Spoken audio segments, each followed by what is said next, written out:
문 밖을 나서기가 두려운 가히 역대급 폭염입니다. 전국 대부분 폭염 경보가 발효됐고 서울은 7월 초 기준 역대 최고 기온을 찍었습니다. 국민의 생명과 안전이 최우선입니다. 정부는 폭염 피해 예방에 만전을 기해 주기를 바랍니다.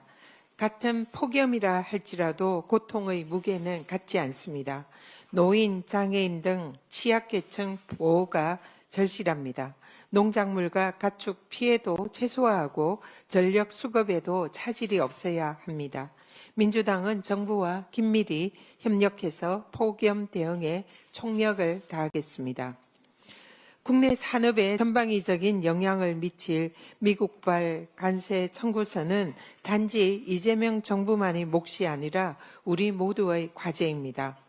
국익에는 여야가 따로 없습니다. 관세 위기를 돌파하기 위해서는 무엇보다 국회의 전폭적인 지원이 필요합니다.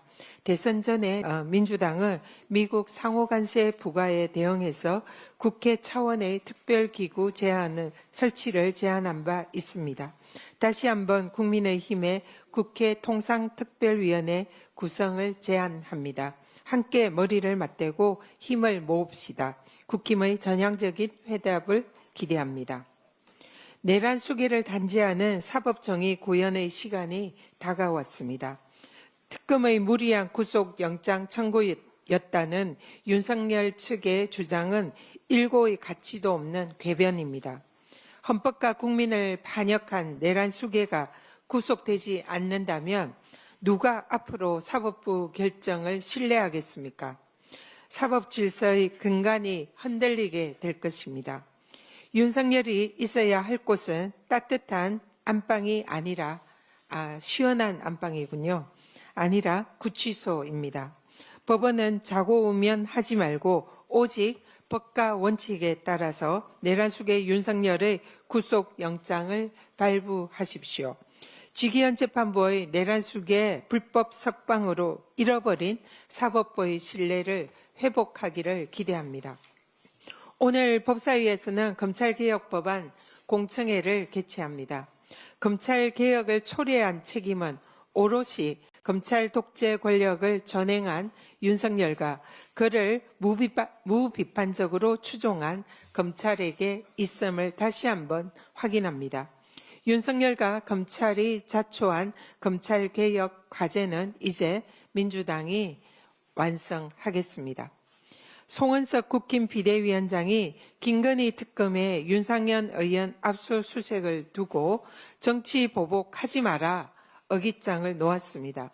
진실을 밝히려는 특검에 대한 협박이자 수사방해입니다. 윤상현 의원은 김영선 전 의원 불법 공천과 관련한 핵심 의혹 당사자입니다. 명태균 씨에게 전화를 걸어서 상현이에게 한 번 더 얘기할게. 걔가 공관위원장이니까 라고 말한 윤석열의 육성을 통해서 드러난 윤건희 부부의 공천 개입 의혹의 주요 당사자가 다름 아닌 윤상현입니다.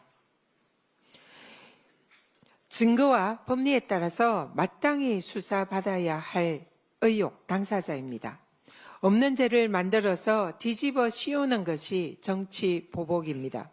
범죄 혐의가 뚜렷한 자에 대해서 증거를 쫓아서 수사하는 것은 정의 구현입니다.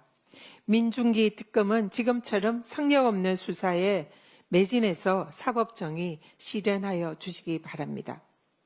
오세훈 시장에 대해서 한 말씀 드리겠습니다. 오세훈 시장이 이재명 정부의 6.27 가계부채 대책을 비판하면서 추경과 주담대 규제 실효성을 깎아내리고 있습니다. 적반하장도 유분수입니다. 마치 방화범이 불 끄는 소방수를 나무라는 격입니다. 지난 2월 오 시장의 토지거래 허가제 졸속 해제 이후에 서울 집값 상승률은 3년 5개월 만에 최고치를 기록했습니다. 가뜩이나 윤석열 정부의 선심성 부동산 정책 때문에 상승하던 집값에 오세훈 시장이 제대로 기름을 부은 것입니다.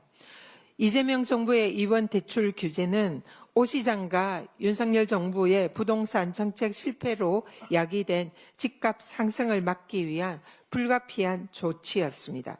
실제로 최근 서울 아파트 거래량과 거래 금액이 각각 65%포인트, 67%포인트로 줄어들면서 효과를 보고 있습니다. 오세훈 시장은 서울시와 SH공사가 초래한 서울시 안심주택 전세 사기 피해자인 청년들께 사과하고 자신의 부동산 정책 실패를 반성하고 자숙하십시오. 새 정부 헌진 내기에 급급해서 남의 눈 티끌 찾기에 급급하기 전에 제 눈의 들보부터 살펴보기 바랍니다. 이상입니다.